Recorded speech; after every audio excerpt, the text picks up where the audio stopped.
Welcome back to my YouTube channel. ಹೊಸ ಬಾಡಿಗೆ ಮನೆಗೆ ಹೋಗುವಾಗ ಪಾಲಿಸಬೇಕಾದ ನಿಯಮಗಳು. ಮೊದಲನೇದಾಗಿ ಸ್ವಲ್ಪನಾದರೂ ವಾಸ್ತು ನೋಡ್ಕೋಬೇಕು. ಗಾಳಿ ಬೆಳಕು ಚೆನ್ನಾಗಿ ಬರ್ತಾ ಇದೆಯೋ ಇಲ್ವೋ ಕಿಟಕಿಯಲ್ಲಿ. ಆಮೇಲೆ ಬಾಗಿಲು ಉತ್ತರ ಹಾಗೂ ಪೂರ್ವ ಇರೋದು ನೋಡಿಕೊಂಡ್ರೆ ಒಳ್ಳೆಯದು.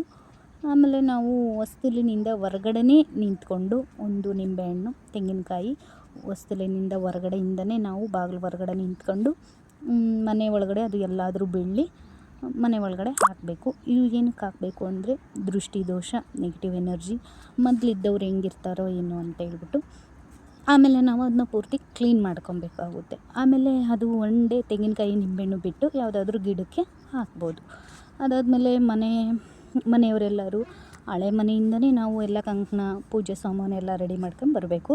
ಮನೆಯಲ್ಲೆಲ್ಲರೂ ಕಂಕಣ ಕಟ್ಕೊಂಡು ಗಂಗೆ ಪೂಜೆ ಬಿಂದಿಗೆಯಲ್ಲಿ ನೀರು ತಂದಿರಬೇಕು. ಗಂಗೆ ಪೂಜೆ, ಅಡುಗೆ ಮನೆ ಅಥವಾ ದೇವ್ರ ಮನೆ ಇದ್ದರೆ ದೇವ್ರ ಮನೆಯಲ್ಲಿ ದೇವ್ರ ಫೋಟೋ ಇಟ್ಕೊಂಡು ಗಂಗೆನ ಇಟ್ಕೊಂಡು ಗಂಗೆ ತಾಮ್ರದ ಬಿಂದಿಗೆಯಲ್ಲಿ ನೀರು ಇಟ್ಕೊಂಡು ಆಮೇಲೆ ಹೊರಗಡೆ ಬಂದು ಹೊಸ್ತಿಲಿಗೆ ದೀಪ ಹಚ್ಚಿ ಹೊಸ್ತಿಲೆಲ್ಲ ತೊಳೆದು ರಂಗೋಲಿ ಎಲ್ಲ ಹಾಕಿದ್ಮೇಲೆ ಬಾಗಿಲಿಗೆ ಮಾವಿನ ತೋರಣ ಎಲ್ಲ ಕಟ್ಟಿದ್ಮೇಲೆ ಗೆಜ್ಜೆ ವಸ್ತ್ರ ಹಾಕಿದ್ಮೇಲೆ ಒಲೆ ಎಲ್ಲ ಪೂಜೆ ಮಾಡ್ಕೊಬೇಕು.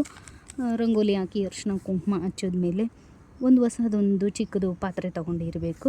ಅರ್ಧ ಲೀಟ್ರ್ ಹಾಲು ಹಾಕಿ ಸ್ಟೌವಲ್ಲಿ ಆನ್ ಮಾಡಿದ್ರೆ ಹಾಲುಕ್ಕು ಚೆನ್ನಾಗಿ ಹಾಲುಕ್ಕು ಬಂದಮೇಲೆ ಕುಟುಂಬದವರೆಲ್ಲರೂ ಸಕ್ಕರೆ ಹಾಕ್ಕೊಂಡು ಕುಡಿಬೋದು. ಮತ್ತು ಅಕ್ಕಪಕ್ಕದ ಮನೆಯವ್ರಿಗೂ ಹಾಲನ್ನು ಕೊಡ್ಬೋದು. ಆಮೇಲೆ ದೇವ್ರ ಹತ್ರನೂ ನೈವೇದ್ಯವಾಗಿ ಇಡ್ಬೋದು.